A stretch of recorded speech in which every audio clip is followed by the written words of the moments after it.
Hey guys, and welcome back to another episode of Digital Artcast. Firing high off the heels of the last one.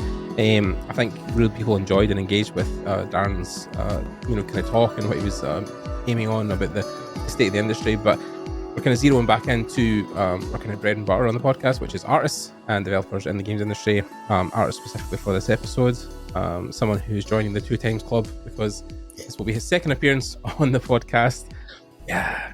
We're bringing in today a concept artist, environment artist, art director, man of many talents, Mr. Tim Kaminski. He's coming back to the podcast. Hello, Tim. How are you doing?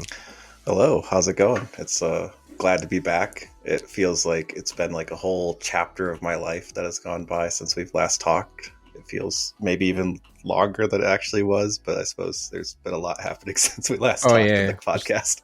I mean, if you think about it, so we last talked in 2018, I think, was like... Yeah, it's a completely different world now. Yeah, like, because that was even post-COVID. It was post, like, most things in America, to be fair, like, and yeah, it just feels like, especially now with the layoffs, like, and the way the industry is now, like, the landscape 6 years later, it's...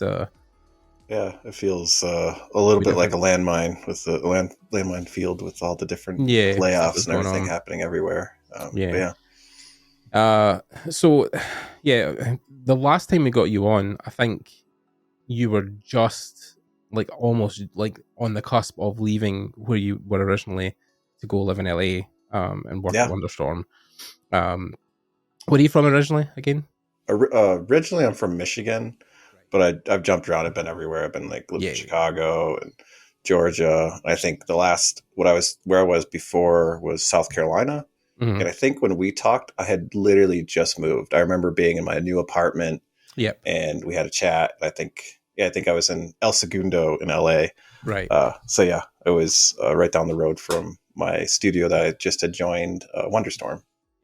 And now you've left Wonderstorm. So can you tell the guys really quickly where you are now and what you're doing? Yeah. Now I'm at Robot Entertainment, working on a new project. Robot Entertainment, they've been most known for Orcs Must Die franchise, and they've got 3 of those out. And actually, technically, there was 4. 3 games. And then previously, the studio mostly came from Ensemble Studio, so it was like your Age of Empires and Age of Mythology. So kind of a lot of those core people from that team are the leadership at Robot Entertainment now. Like they all worked on those games and kind of split off and created Robot. And I think there was some other studios that split off from Ensemble at that point. And what are you doing there currently? I am the art director on a new project that we're working on. Really excited to get it released and everything. We'll probably be announcing that next while. At one point, at one point in time, I can't really say. It will come out at some point. Yeah, let PR handle that. Yeah. You'll see me probably messaging all over my socials, which I haven't been too active on lately because I've been quite busy with life and art and art directing and work and such. I mean, I think just the roller coaster you've been on the last couple of years, I think you've just almost retreated inwards and took some time to yourself, right?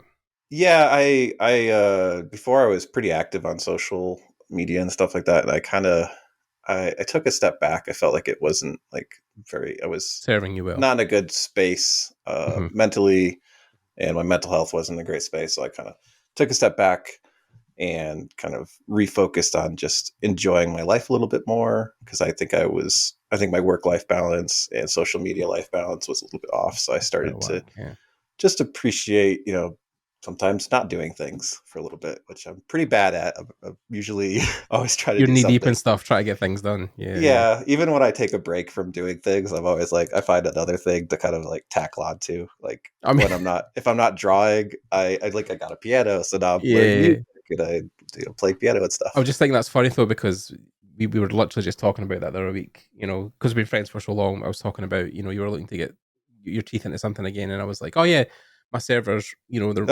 a small indie dev, like they could use help. And you're like, oh yeah, like I'll totally art direct another project or I'll help with another thing.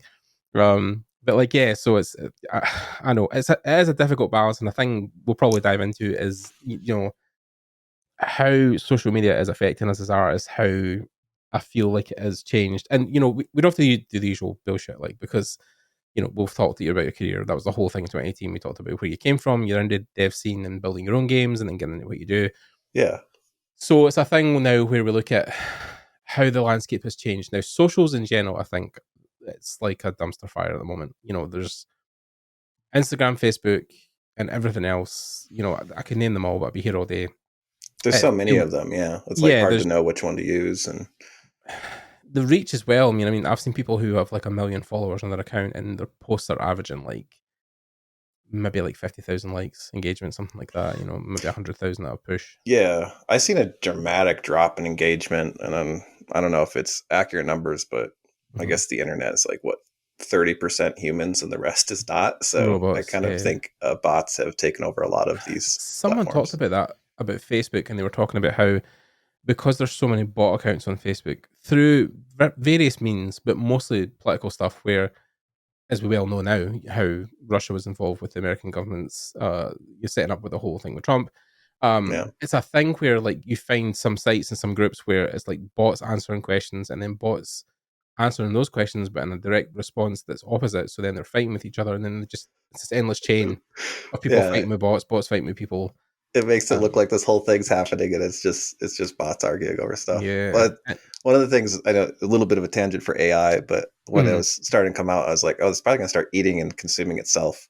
yeah, And Facebook is a great example of seeing that, because there's like yep, bots posting images that are created by bots that look, they don't even like look believable, but yeah. bots are liking them. So it's like this weird circle of just chaos and I think nonsense. it's a positive for us as artists, because what I feel like the loop is going to end up doing is, because we talked about this when we had Darren on in the last episode, where if you look at where the people have landed in AI, it's the same people that came from NFTs and then moved to crypto and Yeah, then that's true. moved Well, to AI. So it's like the snake oil thing. It's like, I think because that is essentially going to, like you said, the snake eating its own tail. It's the thing of people will get so burnt out in that stuff that in like a year or two, they will really seek out people like yourself and me and other people who like make good content.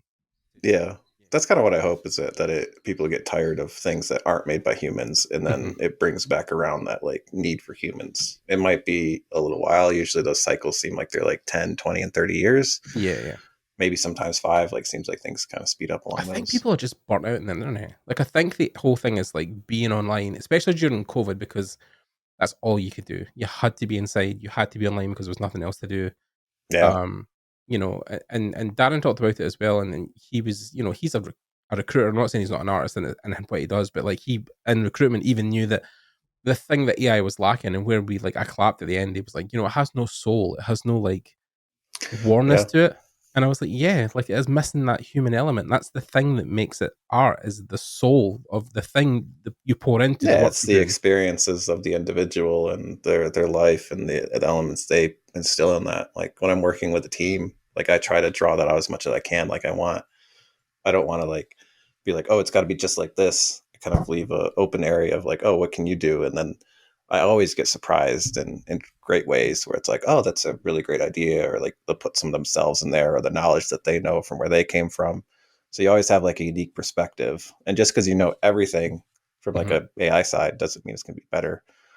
Let alone the purpose of like concept art and stuff isn't being solved by AI. It's problem solving, spatial awareness, and things like that that Yeah. don't get resolved at So, all. as of the time we're recording this, Feng Zhu has just put out a huge video, like an hour and a half long, of how AI will not steal your jobs, because he sees that it can make the pretty picture at the moment, but it Yeah. can't do the problem solving aspect of taking like a vertical slice of something and then breaking it apart into like, well, how does this function? How does the door open? How does the hinge? Like, because it's like you can't hand a landscape painting to a 3D artist and be like, go.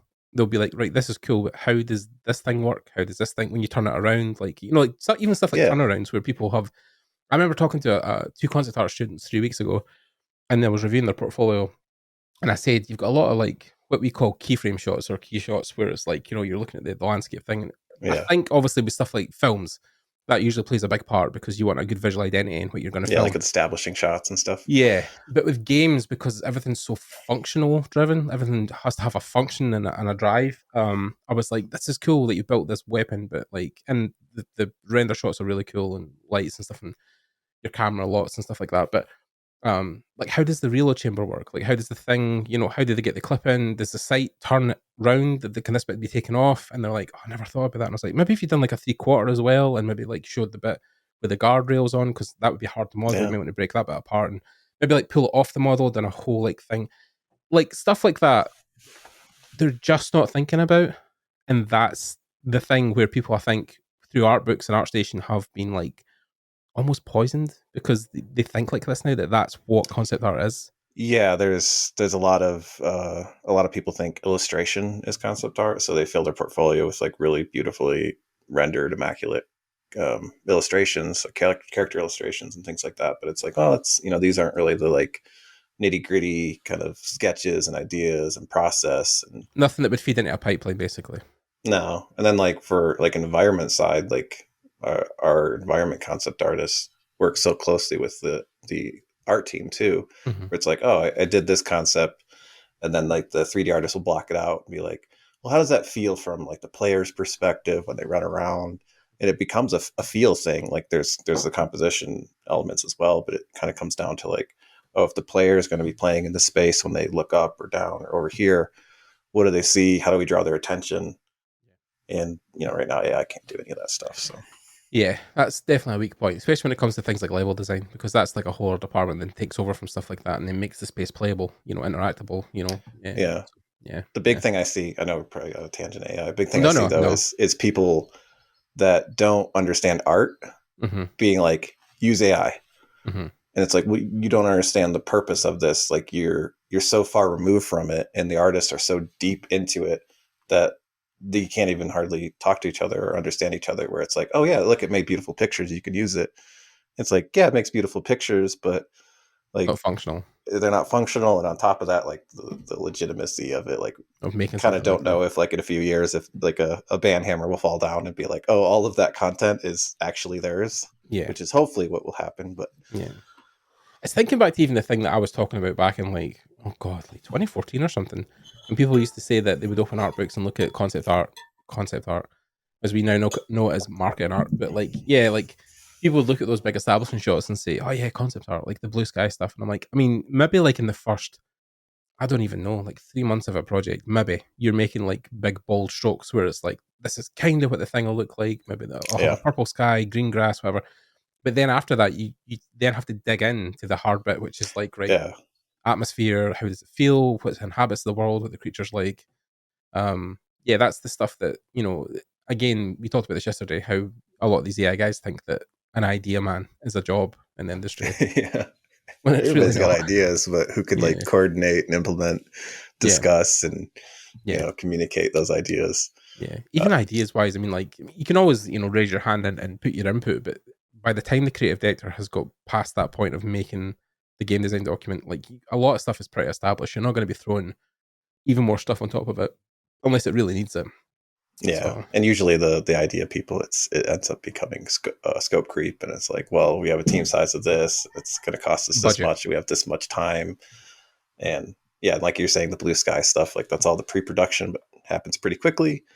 Some projects are pre-production longer, but usually you go roll right into production, and then you're immediately like, well, here's level blockouts, we've got to make these look like this, and start making texture passes and stuff like that. Yeah, you're not making like beautiful pictures and stuff. Like once in a while, you'll have some time where be like, oh, let's render this one out as kind of like a shot to show the team, to get them excited. Advertising as well, you might put it out in your socials or something and say, here's a sneak peek at something. That too. Yeah, a lot of times it's just for internal at first to kind of get people excited, so and the then team you gets like, an idea. Yeah, and then you could be like, oh, we'll use this piece later for maybe marketing, we might render it up a little bit more. But and then even then, like a something like you, or I mean the art director, but like a production artist would probably spend like a good couple hours just making it even better, like making it a bit more believable, a bit more like, oh, here's like birds for scale, stuff like that. Birds for scale. I literally did that the other day. Like I was taking a screenshot of some of our levels, and I was like, these look really great, but we haven't had time.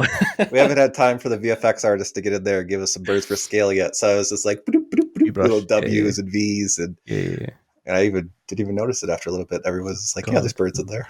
You think about how the way back in, the things we used to think about, even in production, where birds for scale and round brush and stuff, is how far we've come now. But Stickman, birds for scale. Yeah, indeed. So But yeah, so I mean, you were doing Wonderstorm and you were working on Dragon Prince. Now, obviously, decisively, I don't know if we ever clarified this, but you weren't working on the TV series, right? It was just the game. I worked on both. I did stuff mostly it Hmm. was the game, but I also did work for like pre-production stuff for other ideas that were run through the pipe because Wonderstorm had quite a few various ideas and like other shows they're pitching for other studios. So I would inevitably do concept art for those. Right. I did a lot of the posters for the show. Like I think the Yeah, the first one few that's on the wall, seasons. the one that a lot of people see with the big dragon thing. Yeah, On the yeah. There's yeah. yeah. I've got it like. I guess I can move my camera. There's right Oh up wow. there. I've got. So I did that one, and I think You I did forget we like. have technology, Tim. I can just insert a picture here. Oh yeah, that's right. Just drop Oh a no, game my egg. camera's all messed up. No, Yeah, you're good. that is a You're little good. messed up though. But yeah, so I did a lot of that stuff, and then Hmm. there was the big dream. There was kind of to link the different multimedias, so taking show and game and kind of linking them together. We tried to do that a good bit with some success, and probably the most success we had though was working on board games and stuff that kind of fit between the two. So Oh, we okay. create new characters, and I worked on those too. I art directed the. I got it somewhere around here. I'll have to figure out the name later, but it was like we did a few board games. We Hmm. had like a D&D campaign book and stuff like that. For it wasn't D&D official rules, but it was another subset of rules like Right. Cortex or Okay. something. And those were pretty cool because they actually did link back into the game. We were going to make characters in the game and stuff. And Okay. then for the game, the teaser trailer was released. I guess maybe like I don't know how long ago now. Maybe like 6 months or something like that. Yeah, sometime last year. I think it was Yeah, popular. maybe last year sometime. But yeah, But then, I mean, it's one of these things where, like, at least they give you the experience to do what you're doing now, which you've moved to a studio that, you're doing yeah, something in a yeah. similar vein, but you've had that lot of experience. Because before then, you hadn't done much in the way of art direction heavily in a studio before, right? I had done let's see 20. So I'd worked at a few studios at that point. One It's was funny a we were talking mobile. about the whole Ready at Dawn thing as well, right? But you weren't doing art direction there, right? It was No, Ready Dawn was that was all concept stuff. But then I did art direction for there was a educational game I worked on right, that it didn't get released. There was issues there. Well, they had technically there's two art directors, which right. was lots of I mean, you've got disagreements, a I bunch of guess. stuff here. Like you've got DreamWorks, Ready at Dawn, Network, Pocket Games, Axis Animation, all Yeah, these yeah. studios. Yeah. And there was another art direction. Oh, and also worked. There was another mobile studio I worked for doing art direction. It was Network in the with a three for the E. So I worked there for a Yeah, little while too. But honestly, most of the studios that I worked at wasn't a great culture fit for me. And finding like a good culture fit was something I didn't look at as much early on in my career. Like I was sort of just like, oh, cool job, cool project, or just cool job at the beginning, or just job early on. I mean, that's how you are when you start your career, though. You're just looking for those Yeah, big tent poles. anything. Like, yeah, Yeah, I just want to just work on kind of like something, want to be cool. Yeah. yeah, I mean, any Ready step Dawn on up. it. Yeah, I mean, Ready Dawn in itself were a really great studio as well, especially Oh like yeah, that was America. super fun. Like doing the Yeah. concept art for them was really fun. And there was some other like I worked for Playful for a while, and they had some really cool concepts I did, but Axis as they've well, never because I mean, seen the Axis light are a of huge day. studio. I mean, they're in Glasgow, they're over here, so like, yeah, it's Yeah, I worked on like for Access. I did. I think some stuff might have got released, but most of the projects for Access were, shelved. uh, yeah, shelved. There, all these projects that I didn't get to share any of the Happens. I mean, they're an stuff. outsourcing studio, so it's That's very rare. happens Yeah, so it's much. Yeah, very rare that they get to even show a lot of their work when you work at their studios, because a lot of the people you're working for will say, well, we don't really want you to release stuff. We just want you to work on the third party vendor stuff, and then just yeah. And a lot of times they're doing pitches, I think, for other people too, where it's like, yeah, mobile and game so stuff then as well. Trailers for mobile games or yeah, other things. They've got like Clash of Kings and stuff like that, and Clash Royale, and do loads of stuff for that as well. That I know people do stuff. So yeah. yeah, they're a very multifaceted studio. They do a lot of stuff. So yeah, but yeah, I mean, like it's one of these things where at least that, like you said, it gave you that experience and it gave you that perspective on what you're doing now. If you go into a studio Oh setting, yeah. Even studios that like weren't the best experience, like I learned so much from them. And I kind of people have asked me like, "Oh, who's your mentor for art direction stuff?" And a lot of times my answer is just like, "Well, I all the bad experiences I did, I just do the opposite of that and like try it to seems to work focus out. yeah, I try to focus on people most and I've always seen everyone always focusing too much I guess maybe not too much on the art, but just not enough on the people. Yeah, of course. And it feels like being an art director is just kind of like, it's a lot about the people. It's like making sure like you have a good relationship with them, that you trust them, they trust you. They And have the tools it's, to do their job. You can get out of the way of yeah, them. you want them to feel safe when they're doing stuff, like to bring new ideas to you and, not be shut down and stuff like that, just off for no reason. I mean, it's always a thing, even just in management in general, not within art, but like managers are supposed to be good managers. Are supposed to be the people who really just give you the tools to do your work and get out of the way. It's just like, is there Yeah. Yeah. anything I can be doing for you? Anything I can help you with? And like, sure, as long as you're doing your Yeah. A stuff. lot of times my job is like more heavy on the pre-production side, getting like the kind of established look. And then from there, Mhm. it's more like just maintaining it and building everybody up and being like, oh, let's have some feedback here to get that quality bar way up there. Mhm. Or just like maintaining the look and stuff. So Yeah, it's, yeah, yeah. Which but is, I mean, it's one of these things. I think when you get to the level you have, is that it's the T we were talking about, but it's sometimes where like you'll either go the art direction route, which is essentially management and constraint of the ideology and the vision, or you go principle, which is more just like you yeah. continue to make art, basically. Yeah. When I was younger, I think I assumed I'd do the principal side for quite a while and then go off and teach. Mm-hmm. But I ended up getting pulled into the Art art director direction stuff. side and really liking it. I like, uh, I like people, I guess, People. and working with Yeah. artists. Like I ended up liking people more than I thought I Yeah. No, I'm the same. Like, I mean, it definitely was initially in my career making a lot of stuff and working for studios. It was the whole thing of like making a bunch of art, but I think always community has been a big thing for me, like with the podcast and with the Discord did. and like Yeah, yeah, loads of other stuff that I've done. And like one of these things in the industry that people really realize early on is that I'm very well known in the industry. There's a load of high up people in the industry that know who I am and know me by name and would know me to talk to me, but it's not my work that's ever carried my name. It's been the podcast. It's been the sociable side of me. It's been like just interacting with people. The fact I can go up to anybody and talk to them, like walking up to Raf yeah. and THU and talking to him and getting his That's contact details and yeah. that's a tough skill to have. Like I'm not that great at that aspect. Like Yeah. Well, I mean, I I'm think when you're an extrovert in this industry, you're kind of king of the nerds because, like, that's true. I'm pretty far on the introvert, maybe ambivert side. So I yeah, tend to. you've got a good That's middle actually ground, I probably one of the think. tougher parts. Yeah, Was yeah, that? you've got a good middle ground where, like, you're That's not what I try. quite, Yeah. yeah, you're not quite like just in your shell all the time because you kind of can't be as introverted when you're an art director because you have to interact with so many people. No, So that was the biggest thing for me to overcome is because like when I was young, I was super introverted, like barely could kind of talk to people type thing. And so it was such a learning experience of just shifting over and getting into art direction roles get to and know people and talk to them and yeah, being like, oh yeah, we're gonna have a meeting with 30 whatever people. people and realizing sitting there at the meeting and being like, oh, I guess I'm in charge of this, aren't I? Yeah, yeah, yeah. Sometimes that the weight of that or just like the social anxiety that can come with that can be pretty tough to get over. But any introverts out there, like you can do it if you just Oh just go to yeah. therapy and just build yourself I up to mean, it. even me to an extent, but I think I was so scared as a kid to talk to people. I think I almost forced myself just to talk to people, like Oh, that's what I blurt. did. Yeah. Yeah. Like I think, I had a hard time like looking people in the eye and stuff. Like I was so yeah. shy.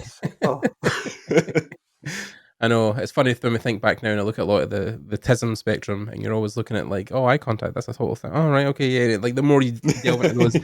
ADHD stuff as well, you're like, oh yeah, that makes a lot of sense. And oh There's too god, many man, things that I feel like, oh, that all applies to me. It's yeah, like, yeah, yeah. Reading through the symptoms, and you're like, oh my god. yeah, it's like, oh, Yeah, oh maybe well, there's more that to explains this a lot than of things. So yeah. yeah, Oh god, it's funny though when you yeah, see people going through that whole, because I'm going through it just now, the whole diagnosis thing, and when you get to that official thing, people talk about like the psychologist says like, oh yeah, I think you have ADHD or whatever, and you're like, you feel robbed. You feel like you look back at every interaction you've ever had with a friend or a relationship, and you're like, oh, no wonder, You're like like, no God wonder I was explains like all that. of it. It explains so much stuff. Like, I mean, Yeah, like it's definitely hard for me to make and keep friends, but I think it's also what I've realized is it's hard to keep normie friends. Like it's hard to have people who aren't like you, who are maybe like somewhere on the spectrum, I don't know, but like, yeah, the people yeah. who have the interests outside of like the normal stuff and like are quite geeky about that thing. And Yeah. yeah, Neurodivergent people are like, it's so easy for me to befriend neurodivergent people, but neurotypical people, I do have a harder time. I yeah. think it's like, I think the It's the topics I overshare, like to right? That's the thing I always discuss find and is the overshare is like when you talk way too much about something or you get like really enthusiastic and you get over excited about what you're talking about. yeah, And then 5 minutes in, you're like, oh shit, like, I need to stop And then talking. I love that though, because like for me, I'm just like, oh look, I'm learning all this stuff. I'm Yeah, getting to know this keep talking. Like, I person. love I it. get so Yeah, excited about that stuff. So it's like, oh yeah, go people have deep a in it. niche thing. Like, it's, Yeah. I mean, it's one of my, I say friends, like more an acquaintance at this point, but they were coming by to see the new flat we moved into, and they were looking at my art book collection. They were like, "Oh my god, that's a lot of books." I was like, "Oh yeah, they're concept art books." And he's like, "Oh yeah, concept art." So so there was a whole 5 minute rant on what concept art was, even though he didn't really want to know. He was Yeah. like, "All right, okay, cool. So art for I games, see yeah, that yeah, you didn't basically, ask, but let me tell you all about yeah, yeah, yeah." it. And then it's like, "Oh, but I've got this one. You really," and I was like pulling out the books and like, "Check this one. This is really," and he was like, "Oh, that's really," like trying to be probably polite and be like, "Oh, cool, yeah." Yeah. But you find another neurodivergent person, and they're just like, yeah, let me Like, soak oh it my up. god, show me more. Like, Yeah, how many? yeah. What's your favorite top 10? Give me my top 10. And Yeah. I love hearing about people's special interest. oh yeah. Well, it's a thing because we have so many. It's like a thing of when people say, "Do you have a hobby?" I'm just like, yes, Of course. Yeah. Do I have a hobby? Yes, I have yes, too many hobbies. many hobbies. Yeah. Yeah. Yeah. Oh, Um, but like even the fact that it was like the Ratchet and Clank art book from Insomniac, and it was like, oh yeah, I think I've ever played that. And I was like, oh my god. And when I first met my partner that I'm with now, I think I went on like an hour rant about, because she wanted to get to know me, so she was talking about video games. She's like, "So what's your favorite video game?" And for me, that's like, I mean, obviously Zelda, but then it's like there's so many games in the world that yeah. Like, I what's this love. one? And plus this one, and Yeah. plus this one. And yeah, And then she was like, listen "Oh yeah, to. because like she was a big fan of the Twilight books growing up, so she loves vampires." So I was like, "Oh well, actually, I played this game back in the day, Legacy of Kain, which was also Soul Reaver. I It's a played that huge." too. And Those then I are pretty tried. great. I think for like an hour, I basically laid out the whole synopsis of like 6 games of like how the story arc went on Legacy of Kain, because it's so Yeah. cool. Because he does You'll have this, to tell and me then that sometime because he goes I back don't in remember. time and he meets Janis Sordrin, who's the first vampire, and you find out how they were cursed. And but I mean, I honestly hope Crystal Dynamics bring that game back because oh That my would god. be. I could see they could do a really good job. Like bring that back. I could They're see. talking about doing it. They put out a survey not too long ago, and the whole survey that I answered was like, I think it was like 30 questions on concise points like what would you want to see in a sequel, like Yeah. what bits would matter most to you, like would it be story, character, combat, like um but like Exploration and adventure. I think if they like really yeah, push those that, games are that'd be always so big on that fun. as well. And And the story. The yeah, of story course. was always really great. Like just the Well, kind of originally written rise and by fall. Amy Hennig, who Oh, were went they? yeah Oh, I didn't who went realize on to that. write Yeah. Uncharted. So Yeah. yeah, Okay, cool. Yeah, that was her. that makes She was at sense. Silicon Knights early on, and they wrote the story for that. I So, didn't know that. Oh, that's really cool. Yeah, so Silicon Knights isn't around anymore, though, is it? no, Is it? they went a long time ago. Yeah, They there died was a yeah. I remember there's because there was a some whole engine war when they issues. made Soul Reaver by transferring the rights to from Silicon Knights to was it Crystal Dynamics at the time? I can't remember if it was them or Eidos. It was one of them anyway, and they were trying to. There was a war for the rights basically to make Soul Reaver, to take the IP of Legacy of Kain and move it across to I think what Soul the Reaver. final nail in the coffin though was they used Unreal Engine or something for some game, and then they were saying it wasn't using that, or it was like it was called like I human forget that. something, Yeah, something like that. But yeah. one of the guys I know in Edinburgh, he worked on a reboot they initially started, but then it was like low key stuff, like he was making keyframes, like really early stuff, and then it basically Oh, didn't get made. yeah. But they allowed him to put it in his ArtStation, so I got to see, like, I'll maybe send it to you one point, a bit of like the original ideas they were thinking about. I don't think it was a continuation of Soul Reaver. I think it was something else. But this is what I'm talking about with diversion to the lore of You're Legacy like, of well, Kain. here's a yeah. Yeah, We'll go deep into that because I was a pretty big fan of those games. So yeah. I mean, the story in general, like if you didn't really take in the gameplay of all the hours have to play it, but the story arc in general is really interesting, oh, especially because it's now fantastic. it deals with like time dilation and like multi-dimensional stuff. Is like stuff we're not Yeah, and talking like about now in films, but it phasing was way between back in the worlds and day. stuff. And then also it had the like intro cinematic or whatever for the first one had one of my favorite like voice actors. He was like this older guy, Joe something. Oh yeah, Really deep, awesome voice. Like is that the first Soul Reaver cinematic when he's like, "I am Raziel," and they're like zooming in on the yeah, I think so. Or it's like the narrator guy that's sort of like yeah. the god or something like that. But yeah. Oh yeah, the funny thing is a lot of the voice actors for that game. We're just going to dive into a 10-minute segment about Soul Reaver, by the way, guys. So just stick around. But, there was a whole bunch of really old actors because voice acting at the time wasn't like it is now, with like a lot of younger people or people who at the time were younger got in it. it was a lot of old English voice actors they bought from like stage and screen to do Yeah, it the was readings. for this one. It was he was from like the History Channel. Like he did a bunch of History Channel Right. Yeah, narrations. So probably. Yeah, yeah. There was yeah. a bunch of people in that.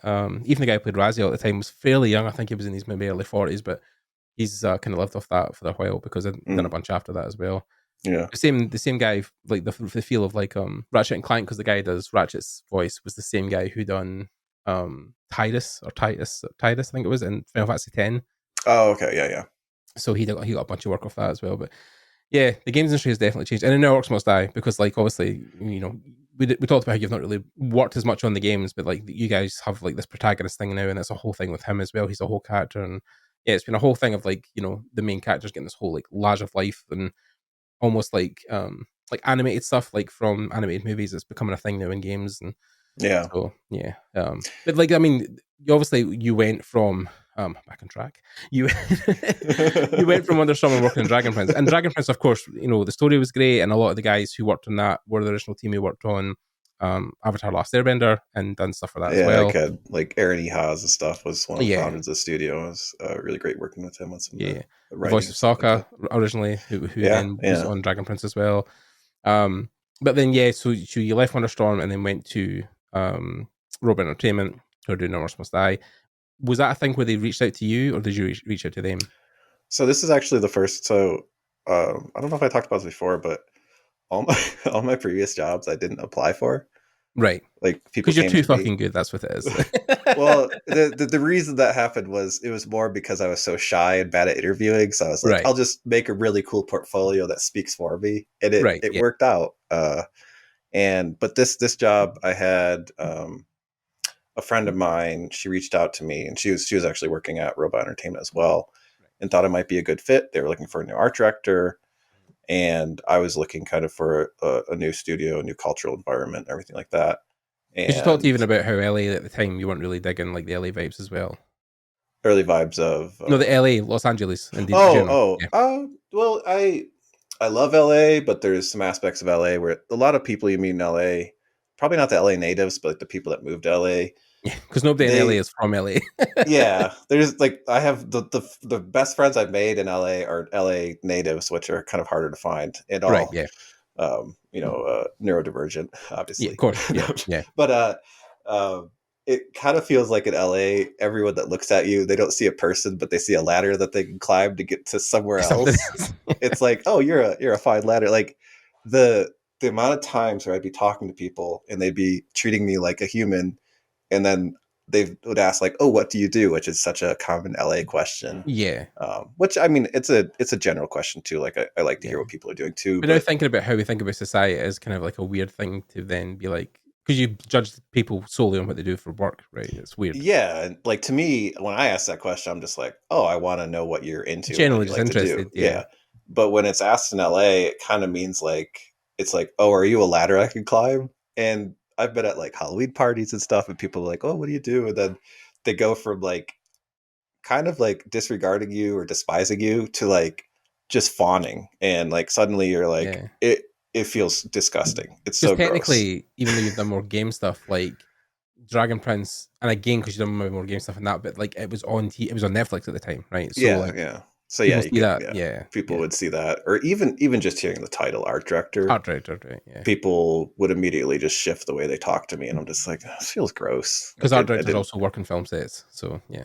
yeah. And anyone there, they're just like, oh, I could see you using you as a ladder to get somewhere Allowed to do else. something. Yeah, Yeah. that, Yeah. and I then think. like if you're walking on a sidewalk, Mhm. most people in other places like they'll if this is a sidewalk, they'll go to the side. In Right. LA, they just stay in the center, Walk right through expecting you. you to go to the Yeah. side. Yeah. So that explains LA pretty well. But I love all the food, the culture, Yeah, the it's a variety. Like, very culture heavy place, and especially with I think the life you live with your partner, like it was very, especially on the vegetarian stuff we talked about, and being a bit maybe neurodivergent, a bit colourful. Like it's definitely a city oh that yeah, embraces that. Yeah, I the love just like dressing up and wearing the most ridiculous outfits, and or just you looking get like away a with it in random LA. like generated NPC walking outside, and like people would compliment you because very open in that way. And then yeah, it's really great or easier to be if you're vegetarian, vegan, or something like that. Yeah, So many options. You can be like, oh, do you want like uh, Korean food, but Hmm. the vegan version or whatever, Right. and Yeah. it's just you can find a restaurant anywhere. So food is such a such an amazing thing in Very LA. on par. Yeah. We're good like that in the UK. Well, Scotland specifically. I know Edinburgh and Glasgow are very. Scotland in general, I think, is one of the vegan capitals of Europe because we have Oh, so really? many. Yeah, we have Oh, so that's much stuff in awesome. here. Oh, that's cool. Guy I used to hang about with, still runs a vegan cafe, but it's like vegan junk food. So he makes like these huge like burgers and fries loaded with stuff, Yeah, and it's those are all always vegan, all fun. plant Yeah, based. So yeah. that's why it's called rabbit food because he makes junk food from plants. So That's fun. yeah.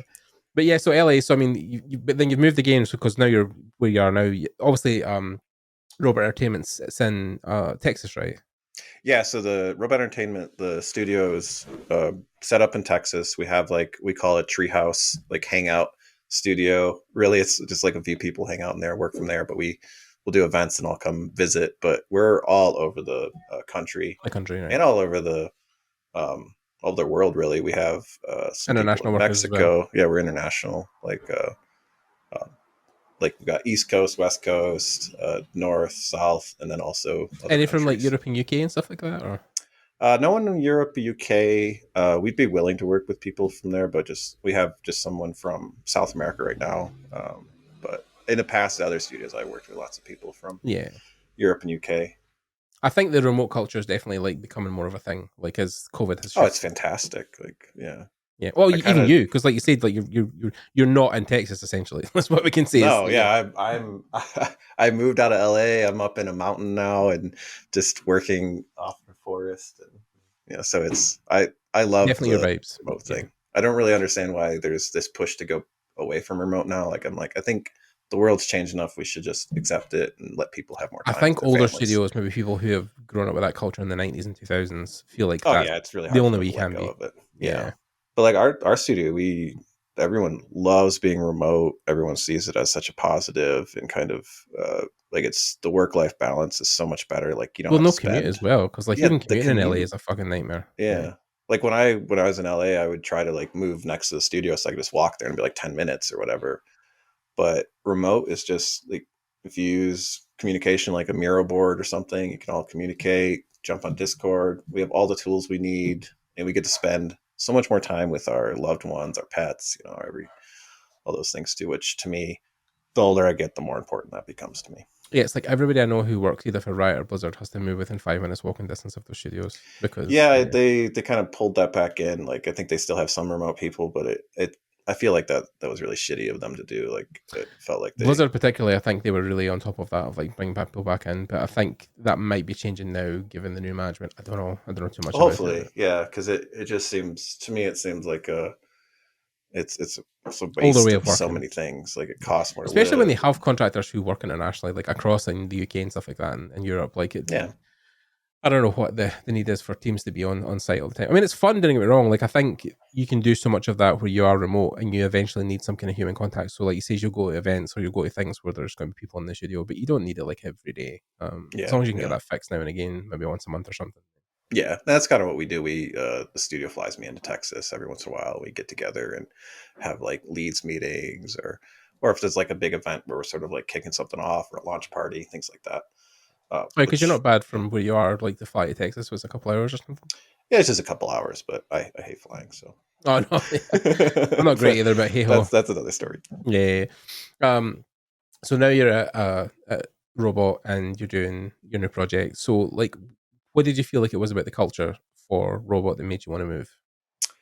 I guess it was more I was looking for a new, fresh culture, and the friend that recommended me to go there, like I really trusted her kind of opinions and thoughts on it. She seemed really emotionally intelligent, and I was looking for a studio that really had very emotionally intelligent leaders, uh, people that they could they could talk about the difficult things with their teammates and resolve issues, interpersonal issues, and things like that. Like I've been at a lot of studios where it gets kind of brushed under the rug, and then being, I think I'm probably neurodivergent. Like Hmm. I kind of have a really hard time letting things that I think are just uh, hurt people or kind of harm people or mentally Wrong, or whatever. essentially. Yeah. Yeah, when things feel really wrong to me, I have such a hard time letting that go. Like Yeah, I it's the justice something drive. We talked about this other day, like the whole yeah, thing of like like this needing this the balance. this a Yeah, strong sense of justice for things, and yeah, I really like to try to hire really a diverse group of people that can kind of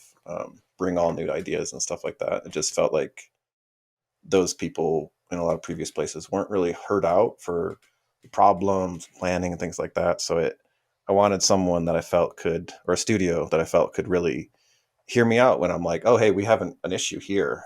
And instead of just washing it under or conflict avoidance, face that problem trying to head. tackle it head Like, on. Yeah. yeah, face it head, face on face or whatever there.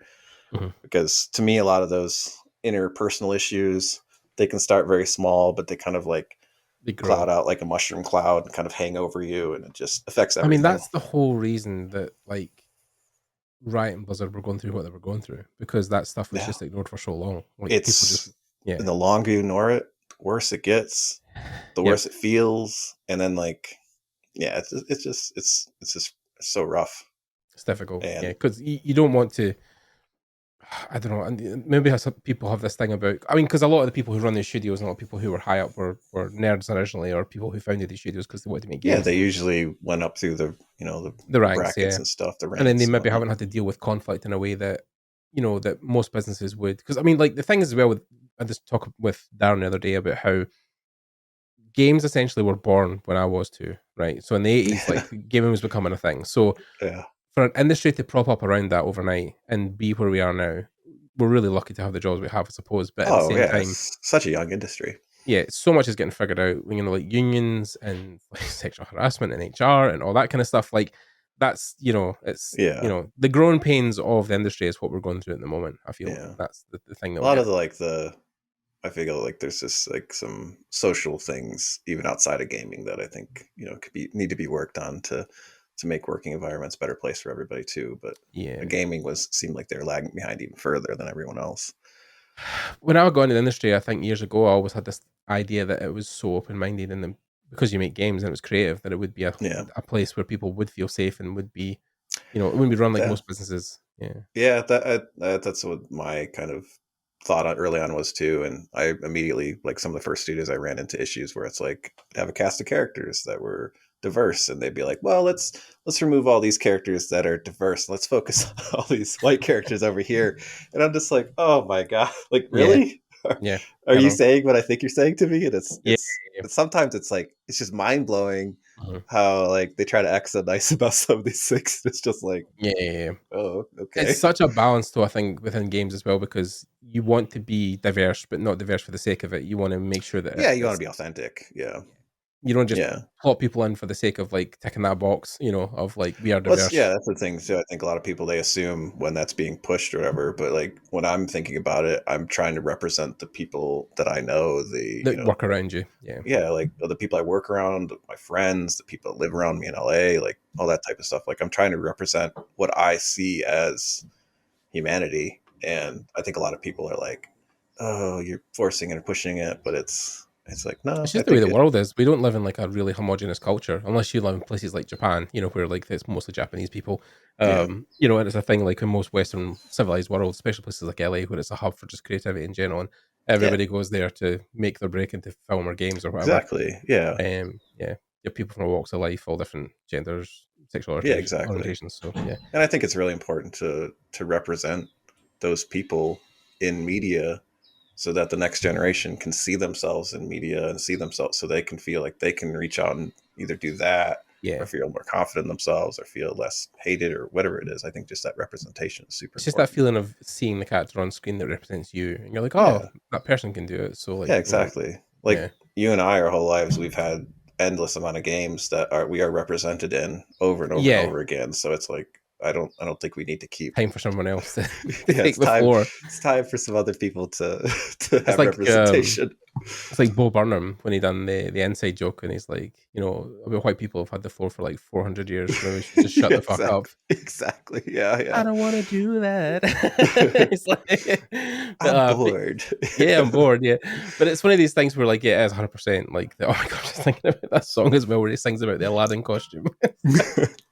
So I'm gonna go home and burn it. Or not burn it? Should I burn it? I don't know what I should do. But Yeah.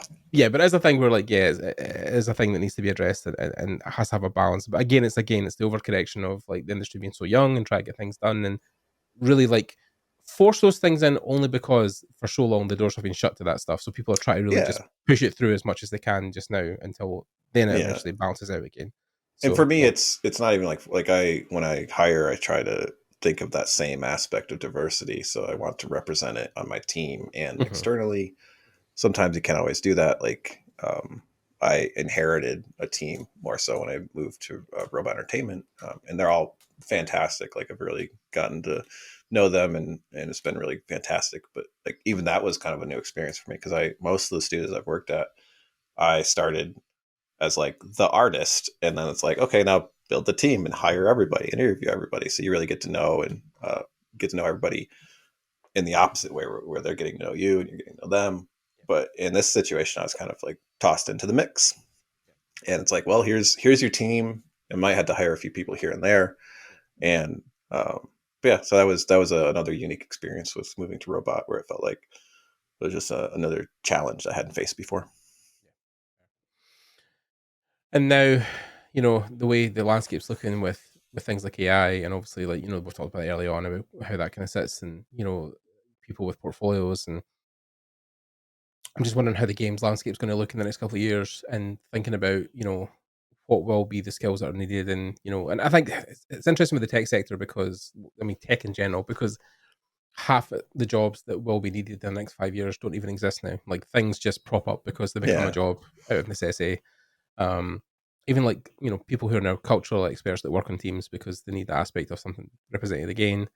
But even the concept, like it's a thing where I feel like the traditional skills are really what you should be focusing on all the time. Like in anything you do, like it is always foundations in what you do, like perspective, yeah, anatomy, yeah. color, composition, all that kind of stuff. It I expands feel your like mind, really. yeah, like the most successful people I've seen in every industry and every part of the game sector are people who like really focus on and double down on those huge key skills early on. Like those are the people that get noticed really quickly. And Tim's, like you said, you're walking evidence of like everybody who always asks me, every student ever comes to me ever in the last 5 years is how do I get noticed? How do I make a portfolio that gets noticed? And I'm like, like literally just you make stuff that is good.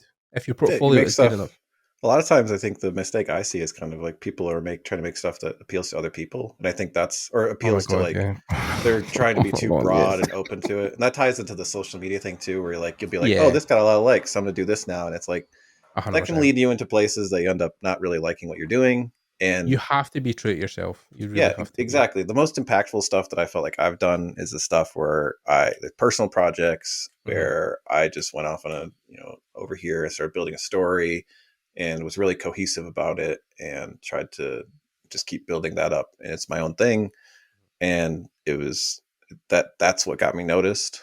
And I think that applies to like everyone's portfolio to where it's like you don't want to necessarily copy what everyone else is doing. You want to do something unique to you, something that pulls from your individuality and stands out. And I think that's what separates us, from Well, the AI and storytelling in everything too. general. I mean, I feel like storytelling is something that really isn't like grained into people's work, but like so much of the stuff, like the Sanctuary Tomb, or you've done like stuff like Cabin in the Woods, like older pieces, obviously, but like it feels like a page out of a book. Like you could look at that and say, "Oh, I wonder who lives in the cabin? Where's the tomb? Yeah. What What happened did, before, what happened after, yeah, like that what's stuff." happening now. And Yeah, even to like the little person, big structure is a trope, obviously, but like yeah.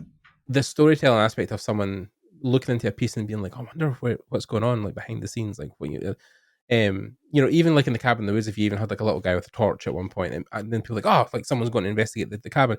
Like Yeah. that stuff is what then brings in art directors because they're like, it was like I'm going to have at this point, I can kind of announce it, but Jason Schreier is coming on, and he worked on Blue Eye Samurai, and the Hmm. reason that he really got that gig was obviously because his work was incredible at the time, but there was so much story depth in what he was making at the time as well, and that was what really drew Netflix to him to make that project Yeah. because he A had a lot of unique that stuff vision. figured Yeah. out.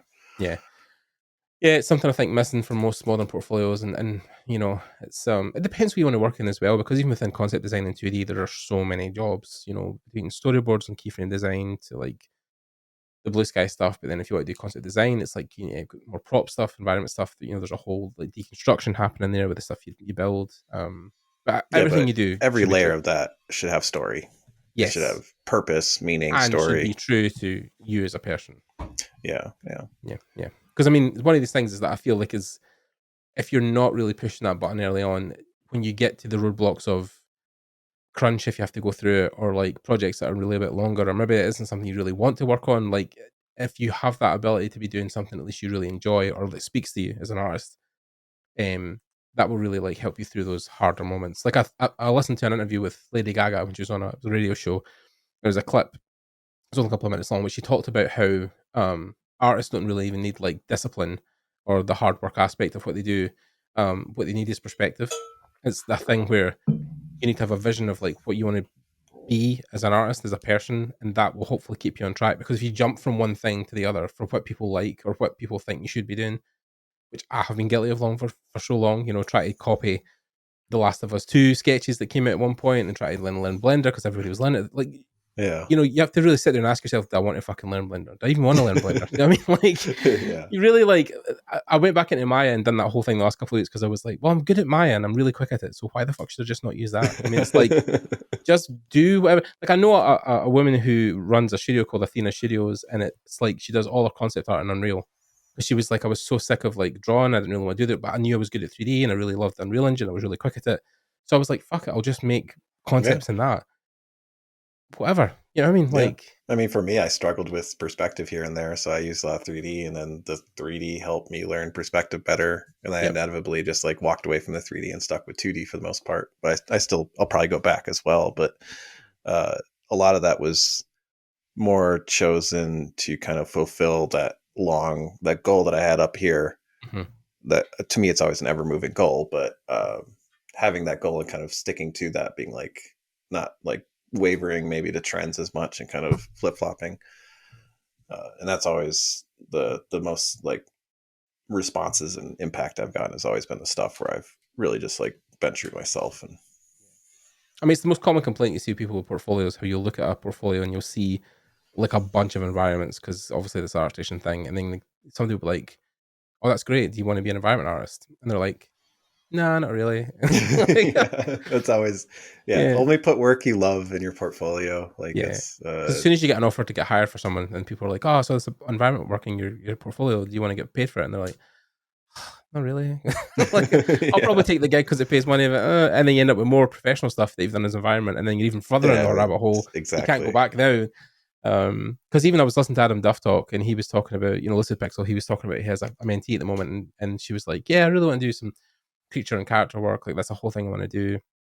And then she's like, well, why have you got environment stuff in your portfolio? And she's like, oh, because environment work is, it's probably where you get the most work, and it's probably how I'll get hired the quickest. And he was like, all right, well, if you want to do environment stuff, like I can give you Tyler Edlund's number and like give him a call, because he's obviously the master at what he does there. But like, yeah, there's no point like menteeing with me if you want, because I'm a creature artist and a character artist. Exactly. Like, yeah. I mean, so it's not going to unless you're shifting directions and you're going creature stuff. And she was like, oh yeah, but then I really want to do character. And he's like, oh okay, then it's like, it's the thing of like, I chased it for years, and also we've been friends for a long time, and I'm always shifting the goalpost of like what will get me hired quickest.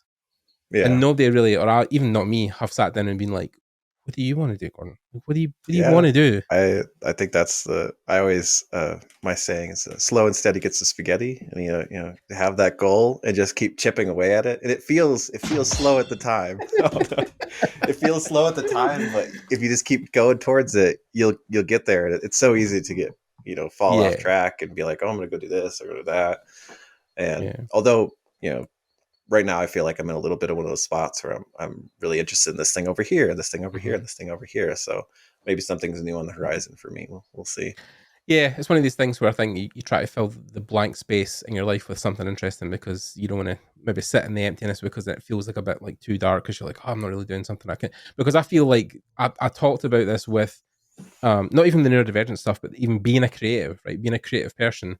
I watched a podcast where somebody talked about how if you don't fill that space with work or fill that space with being creative, you overanalyze your life to the point you'll start to invent these scenarios in your head, and then you spiral like down this hole of every worst case scenario. I was watching it and I was like, oh shit, like that's totally what happens. yeah. The like there's that innate need to create, and then if I don't do that, like I You don't feel that spiral. great. Yeah, Yeah, yeah. You I just just deeper and deeper yeah, down the hole, and you're like, oh feel a yeah, little and empty if I don't and do at one that. point the Yeah. world's going to end and the sun's going to envelop the planet, and oh shit, you're like, get me out of here! What the fuck am I doing? Yeah, yeah, no, Mm. it's easy to fall into that. Yeah, Yeah, yeah, yeah. for Need me, someone to like pull you back out I've of been it. Yeah, branching out of my creative fulfillment too. I want like a hobby that I don't get paid for right. as well. So Well, that's why you music's said you're been doing music as well, right? yeah. Yeah. I've got a piano as well. I just haven't really used it in a while. But like, I do want to learn music. But it feels like until I conquer the molehill that is, or the mountain that is my creative career in arts, like what I'm doing just now, like until I've really got that like settled, I don't feel like I can move Oh any yeah, more totally. things. Yeah, I agree with that. Like I feel like I'm in a spot where I just want to branch out and evolve in some other yeah. directions, and I mean, music's if I'm something that's honest with always myself and the curious. stuff I want to do, the thing I want to do, I don't think is the thing that would ever get me hired. But that said, everybody I know who's ever gotten a cool job is like, well, I just done the thing I really enjoyed, and eventually somebody I hired me. Slow and steady, man. Get some Yeah, spaghetti. Just keep like you can kind of turn anything into a career if you're dedicated good enough enough to at it. it. Yeah, And it's a lot of times it's more like specific and unique rather than generalized. Like games that are successful, the ones that are really good are the ones that are specific visions intended for a group of people and niche. just Yeah. like yeah niche stuff that really identifies with those that group of people. If you I try mean, to go even too Orcs Must Die, expansive, like it's not like Call of Duty where it's like this mainstream appeal, but like there is a probably really dedicated following to that oh game because yeah, it's still yeah, around. So yeah, it's yeah, it's I mean it's a unique combination of like third person action and like tower tower defense. defense. Yeah, Yeah, and I yeah. don't see too many tower defense games at least set up that way. So I think it's a There's not. Yeah, the last one I played that was really good was a VR one where literally you would go into the level with giant hands and you would place the turrets oh on really oh that's things really with your. fun. Yeah, yeah, yeah. I I've like those been interactable things like the VR stuff like that. Yeah. yeah I've got a VR headset. I've been playing around a little bit, but I Oh don't yeah, I just got a necessarily. Quest 3. It's literally Yeah, that's what I've got too. Yeah, I chilling on don't. my. I have a hard time staying in VR though because it's so heavy and I need also to get I lenses get for it. I motion need sick. to. There's a company that makes custom lenses. So if you wear glasses, you can get lenses that That's just yeah. So they just literally slot onto the headset. You just oh push them on, and then you don't have to wear glasses in VR. You can just put it on your oh head. that'd be nice. Yeah, that's the other thing. It's like it always like squishes your glasses to your face, and then I get like That's why I want to get the lenses you because yeah, little oil in your glasses corner, and you're just like yeah, oh, gotta clean my yeah, glasses again. yeah. But VR is interesting because like there is an almost untapped potential in that industry right now because there's not a lot of great content. Um, yeah, one I would There's a lot recommend that for can be you. done though. Well, if you've got the Quest 3, I would recommend Demio because that's a huge game. So Demio is it's like a tabletop board game thing, but Hmm. like you literally are in someone's basement, but you can zoom in and go right into the board and move your pieces individually. But like Oh, it's like a that's board cool. game where you move people, you roll dice, and then you attack essentially. But it's done so well. Like that, there's a whole culture and community behind it. They even have like little hangouts in the game. You can now they made this thing called Heroes Hangout where it's like a old school like board game shop you go into. You can all Hmm. hang out there with your friends. We need to play at one point. We'll definitely We'll play check it. it out. Yeah. Well, I've got the set. We should definitely Yeah, play. because you can also there's a figure painting thing in the back room. You can paint figures like little like figures from the game, like Yeah. trolls and stuff. Oh, like Uh, actually. Oh, that's so cool. yeah, That's yeah, like airbrushes and I paintbrushes and used to. stuff and That was one of. I think that's one of the reasons I ended up in games because I used to paint little figures miniatures. and Yeah, yeah, yeah, they're lead yeah, though, so I hope yeah, yeah. that's doesn't Not great. affect me in Yeah. the future. But yeah, Demio has all that stuff. But then the actual board game itself is great because yeah, it's like you pick from different classes like warlock, wizards, whatever, Ah, barbarians. Move them about the board, but the board sits in front of you, and you can move about the board obviously to see it. But that's if you really do an cool. AR, because the MetaQuest 2 has the AR function, you can Yeah, literally yeah. place the board in your room and then walk about the The board, AR things and are pretty. I like some of that stuff. Is pretty cool. It seems like really the advanced. Yeah, VR would be perfect for like a. I don't know if you remember the God Sims used to be really popular, like black and there's a white bunch of stuff them. like So that. they just launched Tropico on Quest 3. Okay, Which is like the old kind of God Sim. Like I don't know, Tropico is a weird thing. I can't remember where it falls. It's almost like the Civilization I type feel like game, it's like almost like between like an RTS and like a. I haven't played it too really much, strategy but it's stuff. like Yeah, yeah. yeah. But like yeah, no, I mean it's funny that like there's so many. The Quest 3 is it really isn't tapped, but there's been really good games that come out recently. Like even like Breachers, because I used to play a lot of Tom Clancy's Rainbow Six Siege, and Hmm. there's basically Breachers is that for VR, Oh, like going cool. through doors and windows and stuff like that with guns and shooting other people. Yeah. So, but yeah, Quest in general is, and also for painting, like there's There's Gesture VR, which is life drawn for Oh, really? Oh, I haven't seen Quest. that Yeah, yeah. one. So literally, you get up like something like 50 models. You can flick through, but they sit on a Oh, stand, and you get an easel and a pencil, and you can draw oh, with it. that's really cool. Yeah, yeah. I need to send you. So there's Gesture VR. There's Vermilion, which is a painting app, and you get a whole thing of paints and brushes, and you can paint. And the brush engine's really good. It's really good for like feeling like paint on paper and Actual stuff. paint, yeah. I've done like tilt brush and like some of the sculpting ones and stuff, but Yeah, because there's gravity sketch and stuff like that. But like, yeah, Vermilion and Gesture VR are good because they're 2D based. So like the Gesture is just pencil and paper, like drawing, life drawing stuff. just on 2D. Yeah. Yeah, yeah, Okay. yeah. You get Yeah, most of the other ones are like all yeah. full 3D. But I it's even hard played though like a because you hold the easel with the left one and you paint or draw with the right. oh, But so you're it's kind of like like yeah, but you don't get the feedback obviously of like paper. So it's like yeah. you're trying to guess. But then because of the haptics, because of the vibration stuff, it kind of you feel when the pen hits. But that Gesture VR and Vermilion are really two of the best. Because also they're co-op, so you can actually, if you both have the headset, you can sit in those games and do drawing or painting You with need each like other. a physical device that you just like have like a pen that you scratch on, just so it's like Yeah, you're essentially, like in people have AR or actually done it something. where they've put like a board on top of the left one, and then you will feel it like stop like to draw. But it's a weird thing, yeah. But it's kind of hard to judge. But yeah, yeah. So the art things are there definitely. But anyway, we're digressing.